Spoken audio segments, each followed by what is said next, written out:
The age of 77 Ashok Saraf आपल्याला अजून surprise करतात. एक वेगळं माध्यम जे त्यांनी गाजवलं होतं ते आपण म्हणतो ना रिव्हिजिटिंग. एका माणसाची ती जर्नी आहे. सगळेच जे पेरेंट्स असतात ते चुका करत करत शिकत असतात आणि आपण दुसऱ्याला बघितलं, अरे ह्यांचं बरोबर वागतात त्या मुलांची, कदाचित मी असं वागायला पाहिजे होतं. ह्याच्यामध्ये एंटरटेनमेंट आहे, थोडासा संदेश आहे, कुठेतरी तुमचे डोळे पाणावणार आहेत. हॅलो नमस्कार फ्रेंड्स, मी मज्जाची नीलम. कलर्स मराठी वाहिनीवर अशोक मामा ही मालिका लवकरच प्रेक्षकांच्या भेटीस येते. म्हणजे ती आजपासून आली आहे. आणि माझ्यासोबत कोण आहे तर मामा नाही आहेत तर मामी आहेत, निवेदिता सराफ आहेत. कशा आहात? मस्त मजेत. काय सांगाल तुम्ही? आता पहिला एपिसोड पाहिला, जेव्हा तुम्ही पाहत होता तेव्हा तुम्हाला काय वाटलं मामांना परत छोट्या पडद्यावर कमबॅक करताना? मला असं वाटलं की at the age of 77 Ashok Saraf आपल्याला अजून सरप्राईज करतात त्यांच्या अभिनयाने. आणि ही त्यांची सर्वात मोठी स्ट्रेंथ आहे आणि ही त्यांच्यातली ती ऊर्जा आहे ना, ती आपल्याला त्या छोट्या छोट्या बारीक बारीक गोष्टींसह आपल्याला ती बघायला मिळते. आणि कसं आहे ना, एक वेगळं माध्यम जे त्यांनी गाजवलं होतं ते आपण म्हणतो ना रिव्हिजिटिंग. तसं थिएटर तर ते करतच आलेत, फिल्म्स तर ते करतातच आहेत. तर बऱ्याच वर्षात टेलिव्हिजन केला नव्हता आणि तेव्हा केदार शिंदेंनी त्यांना कन्व्हिन्स केलं ही मालिका करण्याबद्दल. आणि ही लिमिटेड एपिसोड्सची मालिका आहे, आपण एक वर्षच फक्त करणार आहोत. त्याच्यामुळे त्याचे जे आर्चेस आहेत ते डिसाइडेड आहेत. आणखीन अशी टिपिकल काय म्हणूया आपण किचन पॉलिटिक्स आणि अशी ती मालिका नाही आहे. एका माणसाची ती जर्नी आहे आणि त्याच्याशी बरेच लोक त्या पात्रांशी आणि त्या गोष्टींची आयडेंटिफाय करू शकतील. याचं बऱ्याचपैकी मोठं श्रेय आमचे ज्यांची ही गोष्ट आणखीन पटकथा आहे, चिन्मय मांडलेकर याचं आहे. आणि त्याचबरोबर मुग्धा गोडबोले रानडे जी याचे संवाद लिहिते. कारण मला अतिशय जेन्युइनली वाटतं की टेलिव्हिजन हे लेखकाचं माध्यम आहे आणि त्यासाठी आमच्याकडे खूप दोन उत्तम त्यातले काय म्हणूया हिरे आहेत. त्याच्यामुळे नक्कीच मालिका चांगली होईल आणि लोक एंटरटेन होतील.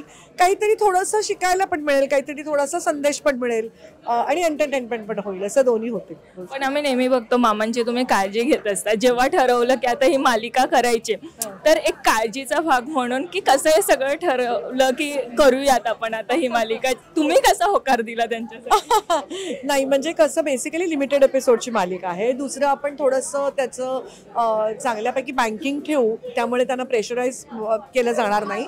आणि बाकीचे सगळे पण कलाकारांच्या ट्रॅक्समुळे ते आठवड्यातनं त्यांना 2 दिवस सुट्टी आणि ते फक्त 8 तास काम करतील, असं आपण आता या स्पीडनी चाललोय.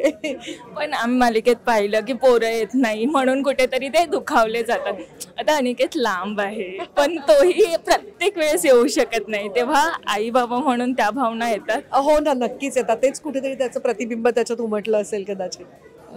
त्याला किती मिस करता आणि त्याला तुम्ही कितींदा बोलवत असता की येतो इथे? नाही, तसं तर आता त्याची नोकरी आहे, त्यालाही किती वाटलं तरी तो पटकन उठून येऊ शकत नाही. त्याचा नवा जॉब आहे आणि तो सेटल होतोय त्या जॉबमध्ये. त्याच्यामुळे काय मुलांचं काय म्हणूया आपण, त्यांचा अवकाश जास्त मोठं झालंय आमच्यापेक्षा. सो त्यांना जे करायचं ज्याच्यात त्यांना आनंद आहे त्याच्यात आम्हाला आनंद आहे. पण आम्ही रोज आता जग इतकं जवळ आलंय त्यामुळे आम्ही एव्हरीडे अनिकेतशी बोलत असतो, संवाद साधत असतो. पण क्रिएटिव्ह हेड आहात या मालिकेच्या, तर ती जर्नी कशी सुरू आहे? म्हणजे खरी गोष्ट आधी ओरिजिनली माझी होती, मग ती मी चिन्मयशी डिस्कस केली आणि सगळं डेव्हलप चिन्मयनी स्वतः केलेलं आहे. पण त्याचबरोबर ती टीम गोळा करणं या सगळ्या गोष्टींमध्ये माझा सहभाग आहे बेसिकली. म्हणजे ही सुचवलेली गोष्ट तुमची? हो हो. पण ही सुचली कशी? आणि मामांनाच या भूमिकेसाठी निवड शेवटी तुमच्याकडूनच झाली? ती त्यांच्यासाठी लिहिली, खरं बघायला गेलं तर त्यांच्यासाठी ही गोष्ट लिहिली. म्हणजे माझं असं म्हणणं आहे की पेरेंटिंगचं ना काही 1+1=2 असे काही फॉर्म्युला नाही आहेत. सगळेच जे पेरेंट्स असतात ते चुका करत करत शिकत असतात आणि आपण दुसऱ्याला बघितलं, अरे ह्यांचं बरोबर वागतात त्या मुलांची, कदाचित मी असं वागायला पाहिजे होतं किंवा तसं वागायला पाहिजे होतं. आणि तोपर्यंत वेळ निघून गेलेली असते आणि तोपर्यंत तुम्ही कधी आजी आजोबा होतात तुम्हालाच कळत नाही. पण घरात शिस्तप्रिय आहेत एवढे मामा? हो, शिस्तप्रिय आहेत. शिस्त आहे त्यांची, माहिती आहे, एव्हरीबडी नोज दॅट ते शिस्तप्रिय आहेत. सो ते कुठेतरी ना तुम्ही, म्हणजे ते दुधावरची साय म्हणतात, तुम्ही आजी आजोबा झाले होते कुठेतरी ते करेक्शन तुमचं प्रॉबेबली होतं पेरेंटिंगचं. You become a better parent to your grand kids than your to your own kids, असं काहीतरी दाखवायचा प्रयत्न करतोय आम्ही. सेलिब्रेशन झालं, केक कट झाला, तुम्ही मामांना केक भरवला, तेव्हा मामा बोलले हे खूप कमिशन अनुभवायला मिळतात, तर कोणता खायला देत नाही म्हणून असेल. पण कोणता पहिला असा पदार्थ त्यांना तुम्ही भरवला? अरे बापरे, पहिला काय असेल तिळाचे लाडू. या आता मालिकेबद्दल प्रेक्षकांना काय सांगा? मी म्हटलं तसं की ह्याच्यामध्ये एंटरटेनमेंट आहे, थोडासा संदेश आहे, कुठेतरी तुमचे डोळे पाणावणार आहेत.